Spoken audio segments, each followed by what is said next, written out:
Introducing Royal Caribbean's newest ship, Icon of the Seas, the ultimate family vacation. The ultimate 6 slides, 8 neighborhoods, 0 compromise vacation. The ultimate never done that, can't wait to do it vacation. The ultimate chillin' by a different pool every day of the week vacation. This is the Icon of Vacations.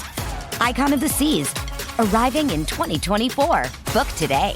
Come seek the Royal Caribbean. Ships Registry, Bahamas.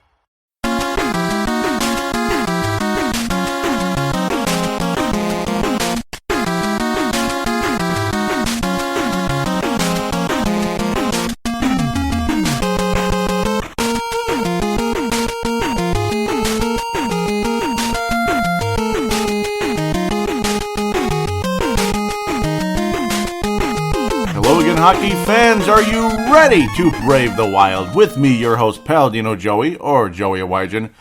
Brave the Wild is available on the sportstuff.com, iTunes, Stitcher, and Double Twist. Great to be back on board once again today, ladies and gentlemen, as your Minnesota Wild have won 10 games in a row.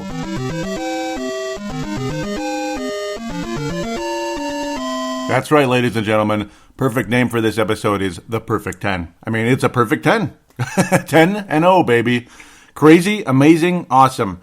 Here we come, ladies and gentlemen. Here we come. Number 2 seed in the Western Conference and one of the best teams in all of NHL at this stage. You got goalies playing great, or at least one goalie's playing great. The other one's all right. I guess he's a typical backup at this stage. At this stage, who knows what will happen with that.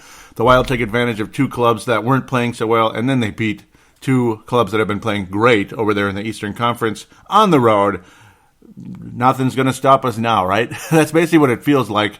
The only crappy part is there's other teams doing really well out there as well, including the Columbus Blue Jackets, which I can't even understand it. They're the number 1 team in the NHL right now, and they've won 12 games in a row. Nothing's stopping the Columbus Blue Jackets either. They will be playing against the Minnesota Wild on December the 31st. Amazing way to finish the season is 2 of the hottest teams in the NHL right there. Who knows? Maybe that'll be the end of somebody's winning streak there.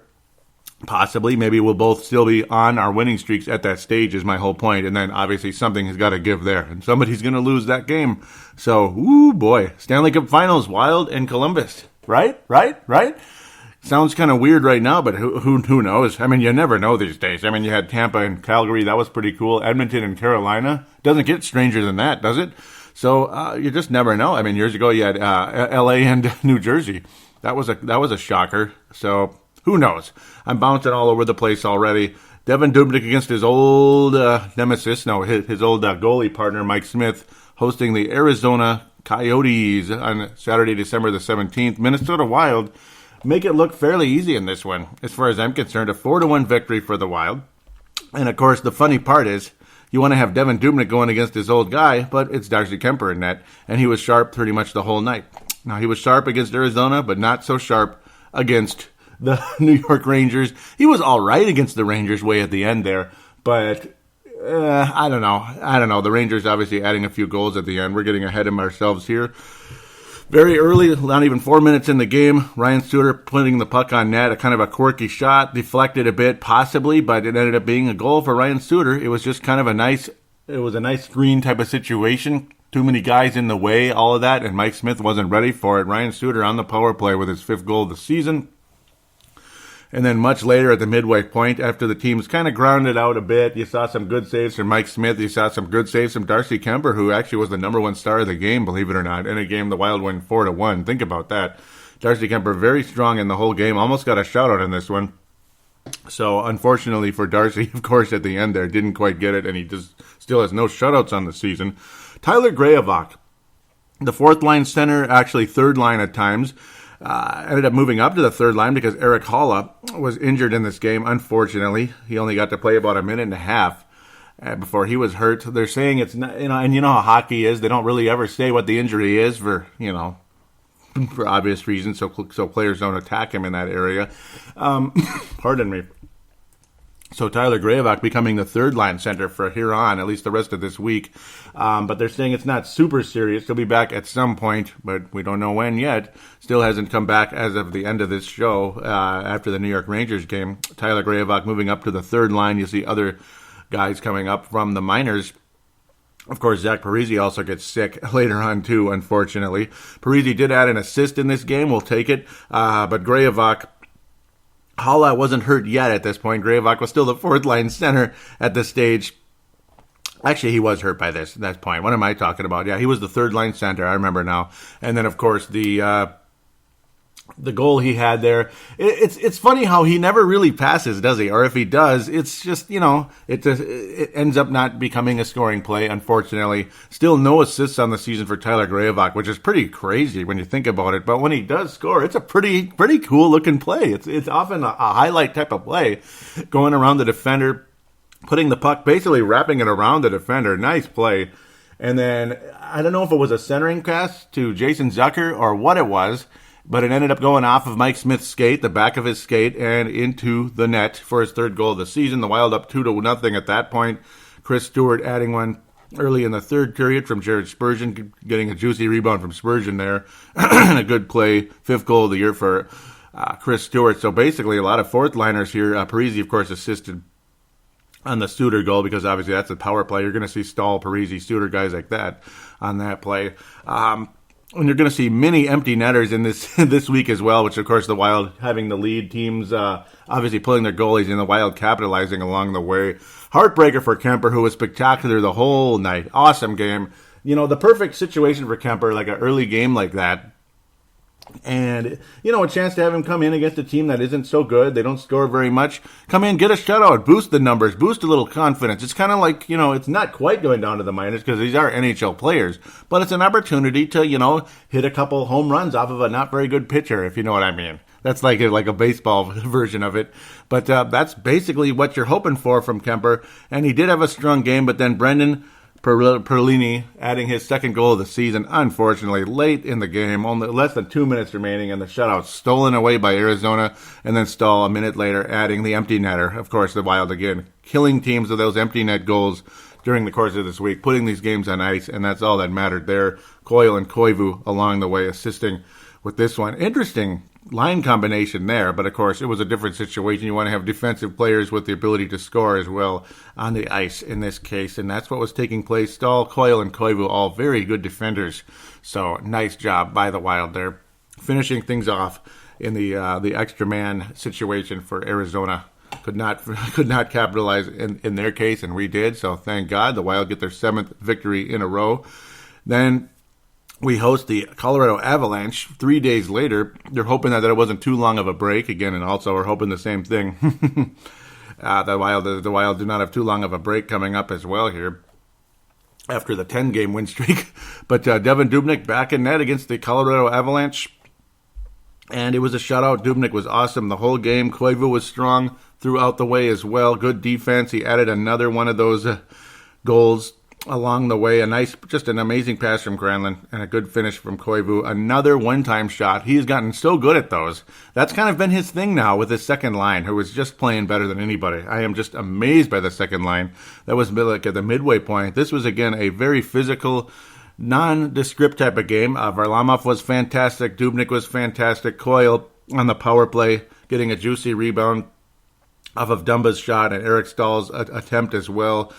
Coyle finishing on the power play for his 11th goal of the season. Again, a juicy type of a goal, close to the net. That's more Coyle style, 11th goal of the season on the power play. And again, you always got to love seeing Charlie Coyle on the power play nowadays, which you would have never seen from Mike Yeo in the past. Maybe very short cases where he'd be on the second unit and they'd barely get any ice time. Maybe 40 seconds at best out of the 2-minute power play. And that could be very frustrating. But pretty much this game, again, very physical, nondescript. Dubnyk stopping every shot that came his way. A couple of good scoring chances by Colorado, but not as much as I'm sure they would like to see. Only 18 shots toward Devin Dubnyk. The Wild much more aggressive in this game, and Varlamov was fantastic, I have to admit. But luckily the Wild able to get 2 goals past Semyon Varlamov, who had often been a Wild nemesis in the past, and then at the same time, he was the guy we could beat. It was more Calvin Pickard, who might be a future Vegas Golden Knight. That's another possibility out there, according to some publications, just because, certain guys are going to go there. It's just, but only luckily one player per team goes to the Vegas Golden Knights, so it's not like we're going to lose, multiple players or anything. Varlamov, very strong, though. This is his best game against the Wild in a long time, actually. Pickard was the guy. Pickard. It looks like Pickard, but it's Pickard, I guess. Was strong early in the season at the Wild. That was in that early shutout way back on November the 5th, but the Wild get the job done here. Solid victory for the Wild. 8 wins in a row. We just keep climbing up. And, you take advantage of teams at the bottom of the Western Conference. Now you got to go to the top of the Eastern Conference in Montreal, Quebec, and you didn't have a good feeling in this one. Starting things out Thursday, December the 22nd, when their leading scorer was able to get a takeaway.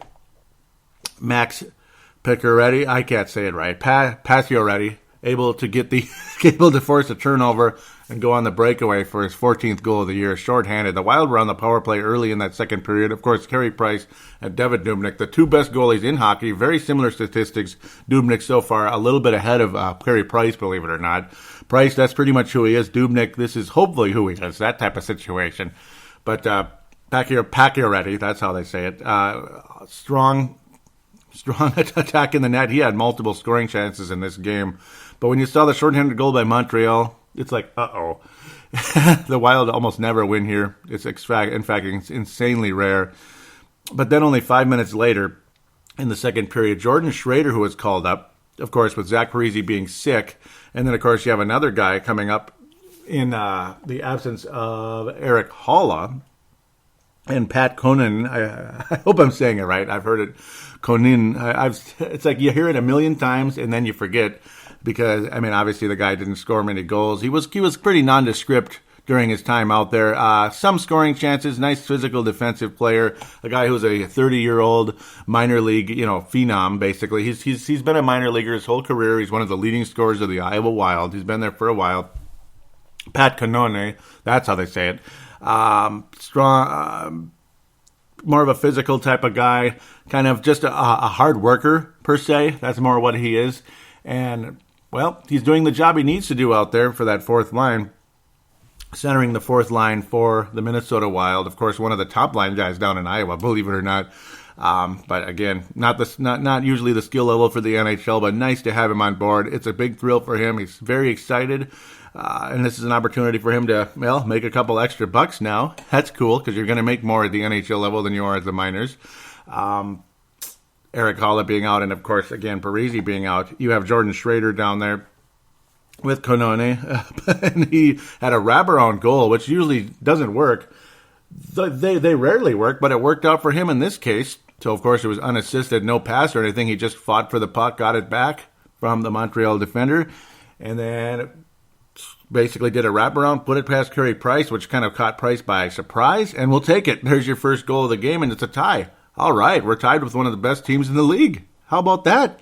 Then 3 minutes later, another goal by Montreal. You think, oh boy, well, maybe this isn't going to be our night. Arturi Lekkonen with his 7th goal of the year along the way there. And then only 5 minutes later, Jared Spurgeon adds his 2nd goal of the year with another fairly quirky shot. This was a bit closer usually than the average defenseman. A little bit more, getting a little bit closer, but a nice quirky shot. His 2nd goal of the year. Very, very thankful for that. Similar to Ryan Suter's goal earlier in the week, I would have to say. Kind of a awkward angle, that type of situation, and we'll take it. The game is tied just like that. And then the Wild had their own shorthanded goal. Eric Stahl, after again a lot of physical play and scoring chances that just didn't seem to have, that just weren't going to happen with goalies like this. You saw some great goaltending after that, but then Eric Stahl putting it past Carey Price after the turnovers forced by Mikael Granlund, slides it down the ice a bit for Eric Stahl, a lead pass per se, and Stahl ends up beating Carey Price 1-on-1 for his 11th goal of the year. Short-handed goal. We don't get these very often, and we'll take it. So we answered Max Pacioretty's short-handed goal, and now we're ahead, believe it or not, after either trailing or being tied the whole way. The Wild responding twice in this game from being down a goal, and they end up finishing it off with Jason Zucker, another empty netter, 2nd empty netter in 3 games for the Wild. Now, this isn't Zucker's. Zucker didn't get the empty netter before, but it's just saying in the case of the Wild, getting the empty netter and wrapping things up in Montreal, unbelievable. It's great how the Wild are able to take advantage when teams pull their goalie. It's just so crucial. It ends the game. I remember years ago against Colorado when Charlie Coyle was trying to get that done against Colorado. He ends up getting held. There's no call. Next thing you know, like literally seconds later, Colorado scores and they win the game and they go up 3-2. As frustrating as that was in game number 5 in Colorado, back in that playoff series, that famous playoff series of 2014, the Wild able to finish there. See, it's literally just like a step sometimes, just one step, one little stride, and the game's over. But guess what? He was held, stuff like that. But now the Wild are able to escape any type of cheap clutching, grabbing of any kind, because you never know if there's going to be a call or not. And the Wild finishing the job, the Zuckers and such along the way. Charlie Coyle's had a few empty netters. Granlund's had a few. Koivu's even had one. Parise's had a couple this season. Very, very cool. Nice to be able to finish things off. Friday, December the 23rd. What the hell was this? Wow. The Wild win 7-4. That second period was insane. The first period was a close one, obviously. And again, it started out like Montreal, an early lead for New York, and it's like, oh, great. And of course, you see Darcy Kemper in that because a back-to-back situation, Friday, December the 23rd, the day before Christmas Eve, of course. And here I am on Christmas Eve, right? Another holiday Minnesota Wild show, right? But yeah, early lead by New York, and you think, oh, Kemper, I thought he was going to get that one. Basically, similar to the Ryan Suter and Jared Spurgeon type of goal. This putting the puck on net from a ways away from the New York defenseman. 10th goal of the year by Chris Kreider. Strong shot there, and I'm sure they very much appreciate it. The Rangers go up 1-0. Definitely not a sign of things to come for the New York Rangers the rest of the way here. As Granlund answering pretty early, only 6 minutes later, a awesome goal. What a nice play. And again, Zucker and Koivu, the second line of this team, is carrying the Wild offensively. And it's certainly not poo-pooing the third line, which unfortunately has been really torn apart now. The famous line of Haula, Niederreiter, Pominville. That's one of the third lines. And then, of course, you had Coyle and Niederreiter with Haula, or Coyle and Pominville. You've had all kinds of mixes. The top line has had, obviously, Eric Stahl, Coyle, Parise, Eric Stahl, Coyle, and Niederreiter. That's the case right now. But the second line has stuck together, and there is no reason to break up the second line. They absolutely dominated in this game. Just awesome. Granlund have another, again, a play started by Koivu. Zucker with another one of those beautiful passes that him and Granlund tend to do. Just those perfect little slides, kind of centering type passes, or, just a little bit across the ice there to the other side. An awesome play. Granlund, this was a beautiful goal. One of his prettiest of the season. 8th goal of the year. And then Zucker, very early in that second period, after again the Wild finished things off with New York, 1-1. Good stops again by Lundqvist and Kemper. Kemper was solid most of the way until later on when New York added a couple goals there. Second and third period, late in the second and in the third as well. Just to damage Kemper's goals against average. That's basically all it was. Kemper, again, not the sharpest goalie ever. And when you give up 4 goals against the New York Rangers, you think that's probably a loss. But luckily, Lundqvist, who is capable of these type of games, he's just not the same guy anymore, was not good. But neither was Ranta either, as hard to believe as that was. Ranta's been pretty much lights out, anti-Ranta that is, has been lights out most of the season, and even he struggled. 2 goals against and only 7 shots. What the hell? But Lundqvist giving up 4 goals on 13 shots. That's absolutely terrible. Kemper was peppered the whole night. The Rangers dominated the puck most of the game. So Kemper, again, he, not the best game ever, but he had to face a lot of offense from this New York Rangers team, who is ridiculously deep. Three lines deep at the bare minimum. Even their fourth line is solid. All of them with double-digit points. The Wild definitely can't say that. With Grayevac, only 3 points on the year, only 3 goals on the season for him. Curtis Gabriel back on that fourth line. He, kind of up and down because of the situations with guys coming up, coming down, injuries, this and that. But Schrader and Cannone both on the ice in this game. And the Wild get things going in that second period. It just, and certainly that first period, not an indicator of what was to come. You thought this was going to be like a 3-2 type of game, possibly, and hoping for the best. Hopefully Kemper is not on the short end of that one.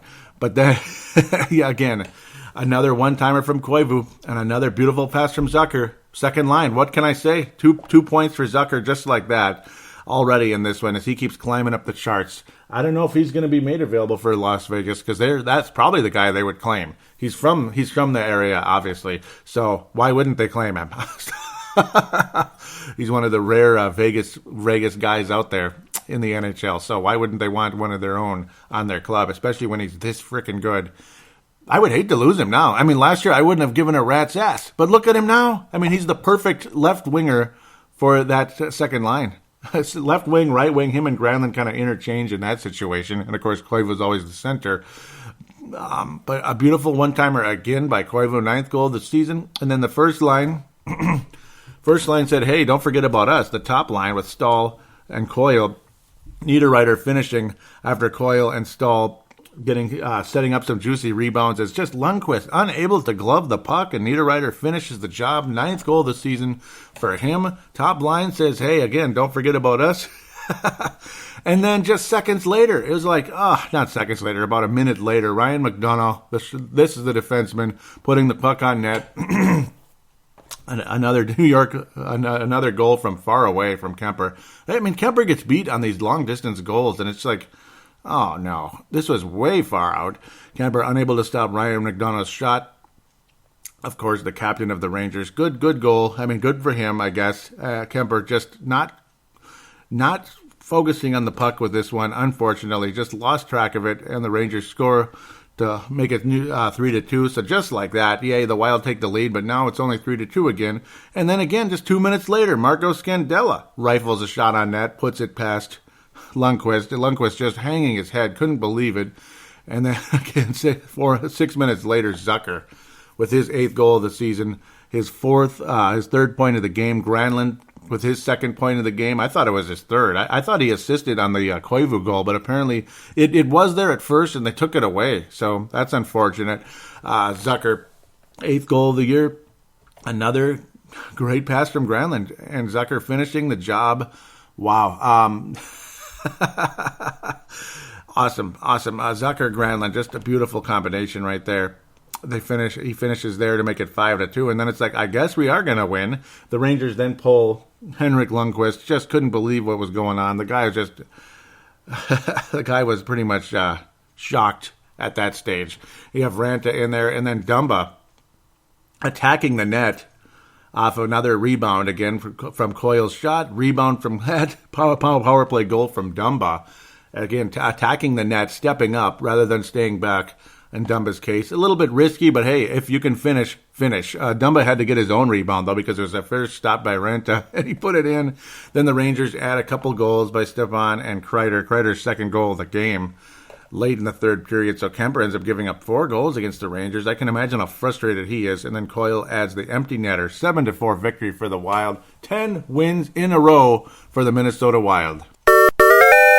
It's just the most crazy thing. Franchise record was 8 before, then it became 9, and now it's 10. And here we are, 10 wins in a row, and just dominating the league at this stage. We're beating some of the best teams in all of hockey.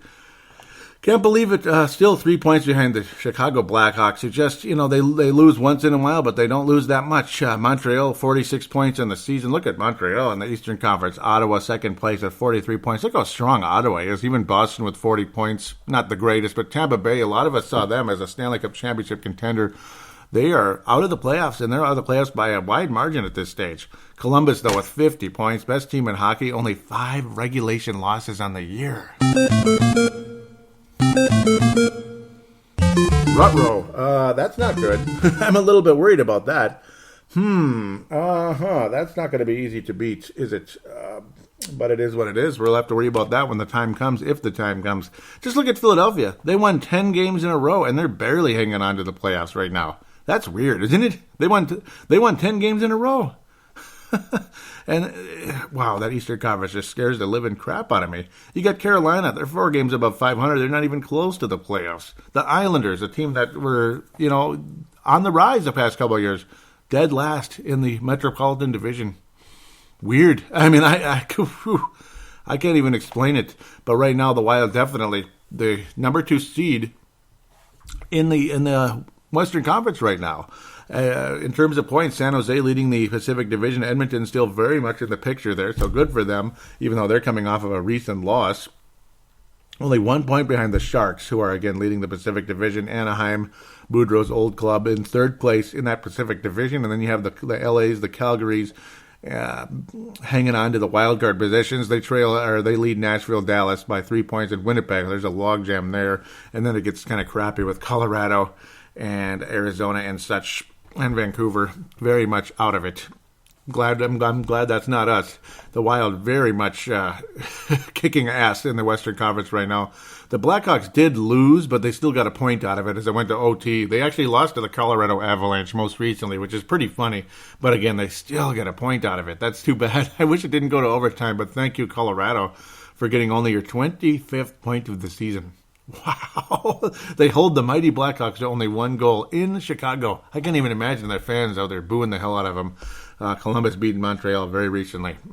So let's pass out the awards. Mike Modano Award will go to the entire second line of Mikko Koivu, Zucker, and Granlund. Those guys have just been absolutely fantastic. I couldn't be happier with how they've played of late. Just dominant. Devin Dubnyk, very strong along the way as well, but he didn't face a whole lot of shots from the Colorado Avalanche. He does have 5 shutouts on the year. His save percentage is almost 95%. That's unheard of. 17-6 on the season. Devin Dubnyk just ruling the world right now. Kemper, heartbreaking to see his goals against average actually go up after a game like that. That sucks. Eric Staal now 27 points on the season, far and away the leading scorer for the Minnesota Wild. But then you see guys like Coyle. Staal has 28 now. Wow, yeah, I forgot he had that extra goal at the along the way. Coyle 27 points with that. Just with that empty netter. 27 points in the season for Charlie Coyle. Last year, remember, he only had like 40 points last year. Granlund had 44 last year. 25 already. Zucker with 22 points already. Niederreiter, 22 points already. Wow, you guys just dominating this league right now. Not the league, but just playing way better than... playing way better than they ever had. And I got to tell you, I mean, the coach matters, boy. I mean, this is just further and further proof of it. And it's nice to see the young guys developing and progressing in their careers. But they got the right coach to do it now. It's happening, and it's a beautiful thing to watch. I mean, you're seeing guys become maybe 60-point guys here, Coyle and Granlund. And it's about frickin' time. And if I have to pass out, I hate to do this, and if I have to pass out a James Shepherd Memorial, I guess Kemper kind of a little soft in that New York Rangers game. You can't give up 4 goals against the Rangers. Getting a little sloppy, a little lazy there. And, of course, the Wild in general, I think, were a little bit sloppy and lazy in the latter stages of that game because they were up by, so much. Luckily, the Wild able to finish the job. I mean, when you're up 6-2, I don't know. I think they did slack off a bit, and it was so early in the game still. You had a whole period to play. So it just kind of is what it is. I feel bad for Kemper that those 2 goals got in. Did not help him at all. I wish the final score was 7-2, but unfortunately it just wasn't. So there you go. We'll be back to preview only 2 games and then do an extremely brief checkup on the AHL. And, of course, we will continue to watch on Dmitry Solikov.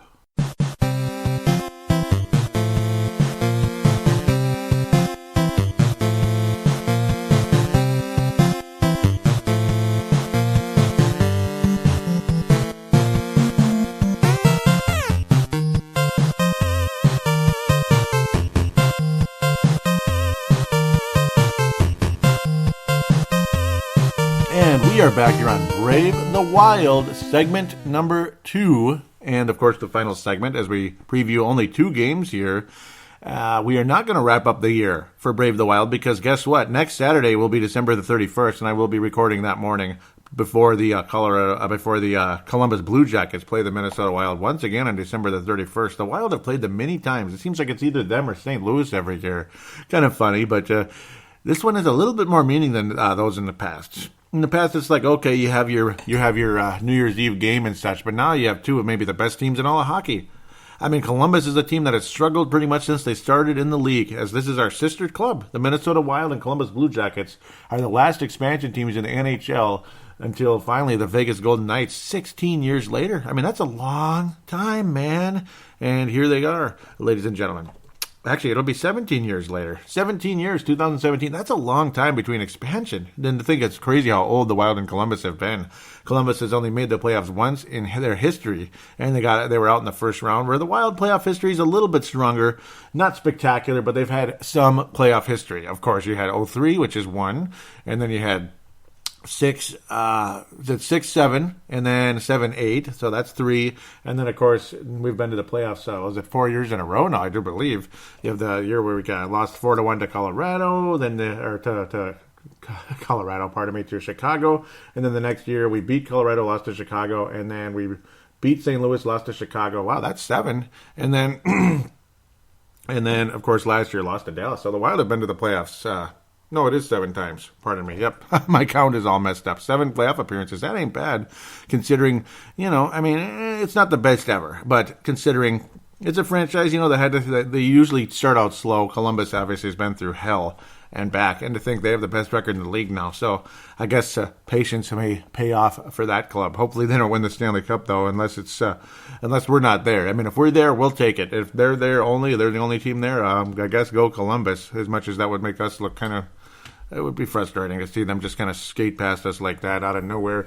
So let's get on to the 2 games before I take too much longer here. But again, that's why I'm saying this will not be the final game of the year for the Minnesota Wild. But I would like to wish all of you a Merry Christmas and a Happy New Year. But of course, Merry Christmas at this stage is Christmas Eve. And of course, those of you out there celebrate Hanukkah and Kwanzaa out there. So just telling you that.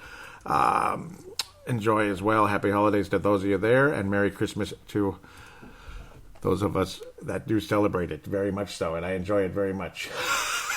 Let's get on with it. Nashville Predators. The Wild host the Nashville Predators on Tuesday, December the 27th. A few days off there between Friday and Tuesday, of course.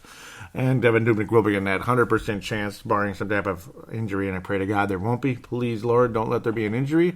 The Wild beat Pekka Rinne and the Nashville Predators 5-2, but there were 2 empty netters in that game. Talk about empty nets for the Wild in that one. So Pekka Rinne's numbers, well, I mean, he's one of those goalies who, obviously, I've said this many times, he's good, but it's weird. Sometimes he just gets beat for whatever reason, and the Wild did a good job of it. Ryan Johansson was a name the Wild were supposedly after, but didn't go after him aggressive enough. And Nashville still has him. Mike Ribeiro, who's a veteran now, former Dallas Star and Montreal Canadien. Victor Arvidsson leading the way with 23 points for this club, but James Neal, definitely the leading goal scorer. He's more of like what Zucker used to be, 14 goals, 6 assists so far on this season. Philip Forsberg has dropped off a bit from what a lot of them thought he would be. PK Subban's okay, but I don't know. I mean, he's probably not as good as they were hoping for either, though 17 points is nothing to sneeze at from your defenseman. I remember Mike Fisher scored a pretty good one against the Wild last week, a very well-angled shot. He's at 9 goals, 9 assists on the season. Do the Wild continue their winning streak? Yes. I think the Wild should beat the Nashville Predators. And I hope so. This is definitely a very losable game, but I think the Wild will continue the winning streak against Nashville. It's kind of out in good faith. I'm going to go with a 3-2 victory. Regulation, it might go to shootout, actually. Don't be surprised if it does, but I think the Wild will win, or shootout overtime. Hopefully not shootout, but just the Wild win in overtime. Most likely Wild player to score in the game. Well, I can't pick Parise because he's out, that type of thing. Let's go with Zucker. Scandella, again, finally got his first goal of the season against the New York Rangers. And I was going to say coming in, but I started on Columbus and the New Year thing. You notice the Blades of Steel halftime song there? Or halftime, the bumper music. It's basically halftime for this show, you could say. That was basically what the New York Rangers game was. That was a Blades of Steel game. Because usually you know how they're higher scoring. The old Nintendo game, Blades of Steel, those of you out there that enjoy it and remember it. Yeah, there was just sometimes there'd be stages where there's goal after goal after goal. And that's what it was turning into between the Rangers and the Wild. It was quite funny. But I do think the Wild will beat Nashville 3-2 with Devin Dubnyk in net. He'll be very strong. But he will give up 2 goals, unfortunately. I might even go with a 2-1 type of thing. I mean, Dubnyk is that sharp. But let's go with 3-2. I think the Wilds get cast Rinne again. If you see Saros in net, who in very limited action has been extremely good. He was phenomenal in very limited action for the Nashville Predators. And Mazinek definitely not ready for the big time, giving up about 5 goals a game in the 4 games he's been in. Very tough go for him to start out his run there with Nashville. Saros is definitely one I fear more, but it's been Pecorine pretty much every game, and I think the Wild will beat him. And I wouldn't be surprised if that's obviously because he's just too much time in the net. He needs a little break. So we'll see. I'll go with a 3-2 victory for the Wild. Most likely guy to score to finally get on with it. I'm having a tough time. I'll go with Zucker. Jason Zucker will be the most likely guy to score in that one. New York Islanders and Minnesota Wild, one of the worst teams in the Eastern Conference, coming to Xcel Energy Center. Thursday, December the 29th, this just reeks of a trap game, doesn't it? It reeks of a trap game. It just does. The Wild would have won 11 games in a row coming into this one if we do indeed beat the Nashville Predators.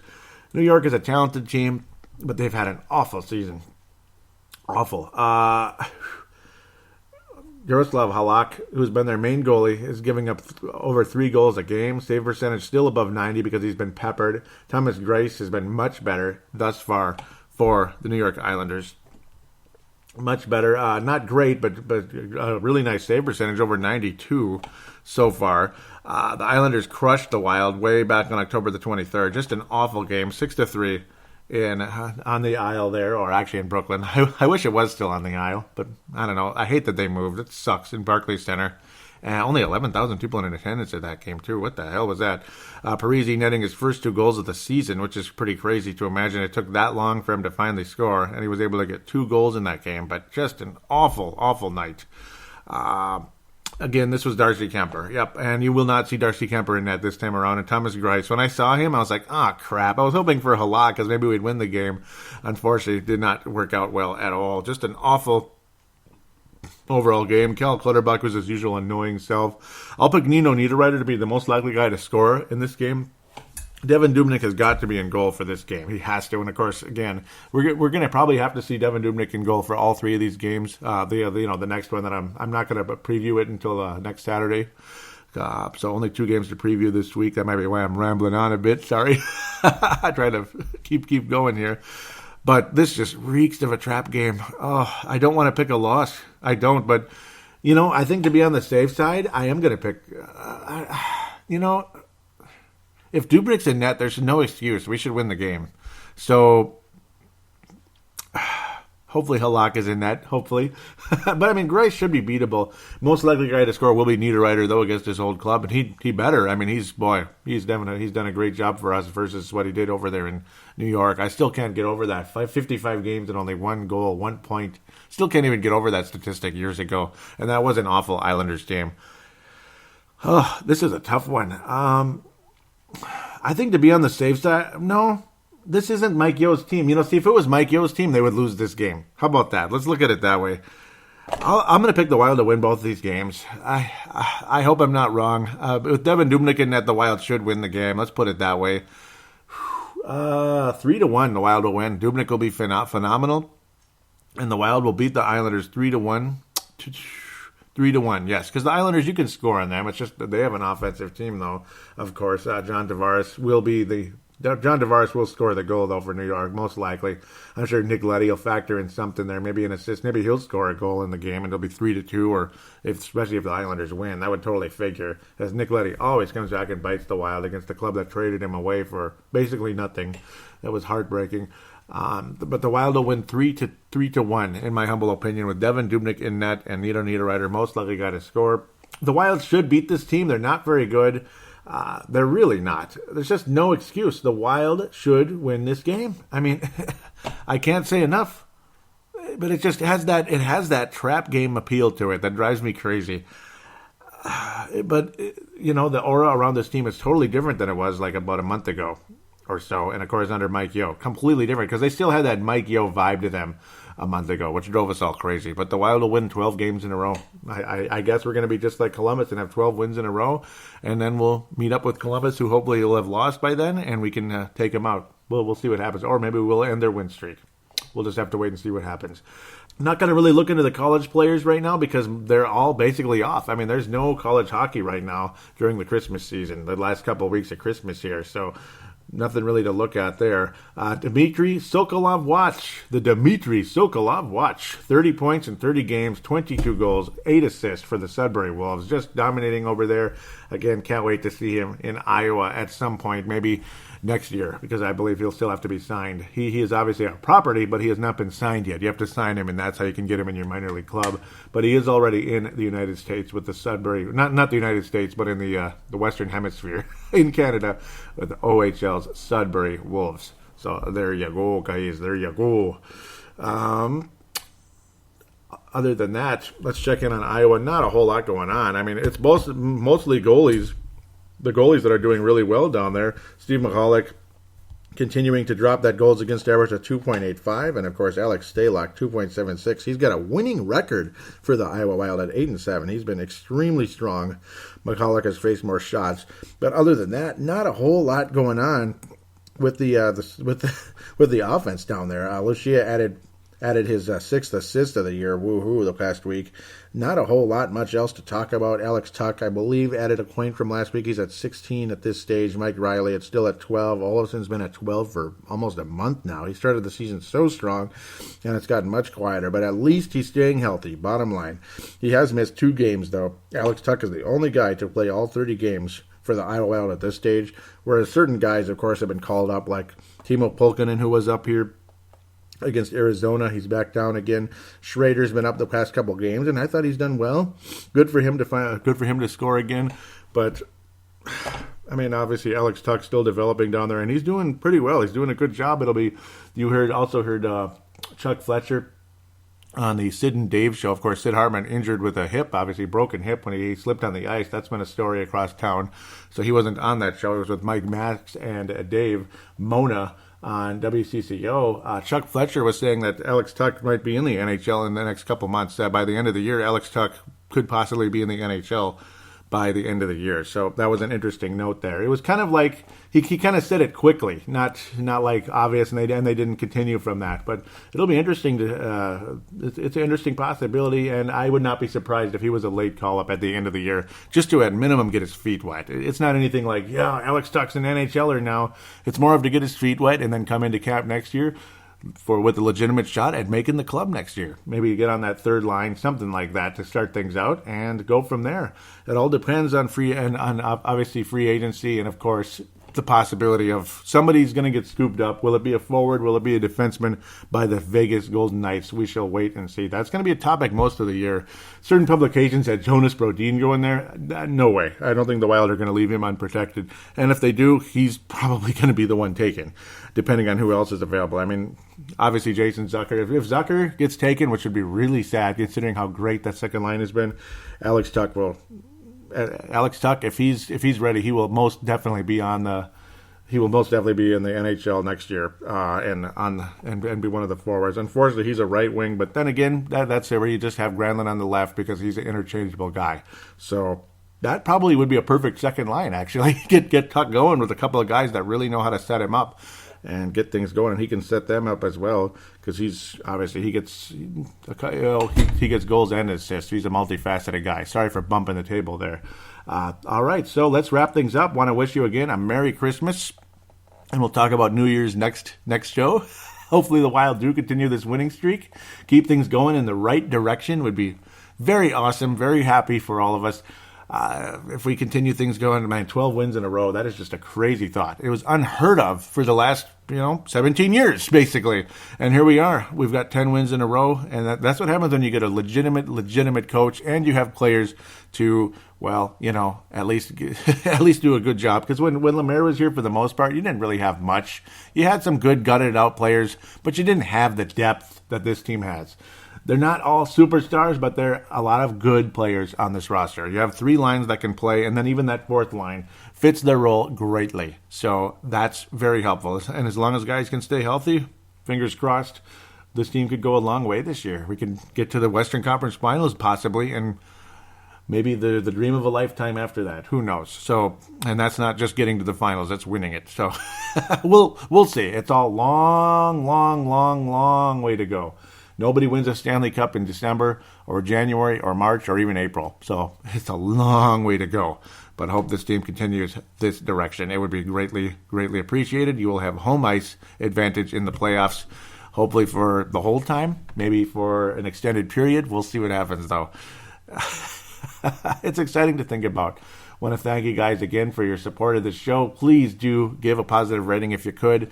There is a Facebook page. Join it if you could. I didn't even mention it last show, but all of this is in the show description. Facebook.com/Brave the Wild, and then at Brave the Wild for Twitter.